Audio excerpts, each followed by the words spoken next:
been anything. They had never left God before.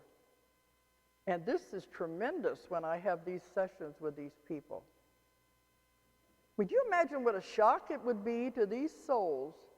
They're so pure and they're so unaffected by our junk here to come into this life. It's very difficult for them to function here.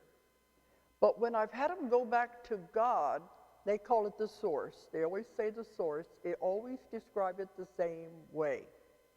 And I have a whole section in the last book on what God and what the source is. In my book, Between Death and Life, was the first time I ever got someone going back to God. And they were explaining about, they said, you have no idea what God is. Your perception of God is like a tiny thread compared to what it really is. You have no way of understanding what it is. And then they say, think of those people who do not have as much understanding as metaphysical people do. Their concept of God isn't even as much as a tiny thread. They have no way of understanding the totality of the whole thing. Well, first of all, God is not a man. This is what some of the speakers have been talking about the whole time here.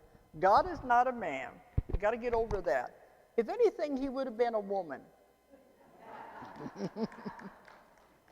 Because women are the creative force.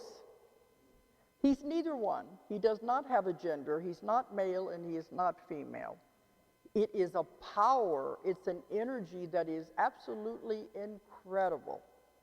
Every one of them have gone back to him, describe it as a huge, bright light. Some of them say, I'm in the sun, but it doesn't burn. It's not like being on fire. It's like being in a huge sun. Some of them describe it as the great central sun.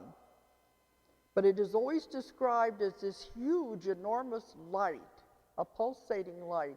And when they're there, it is so full of love that they don't want to leave.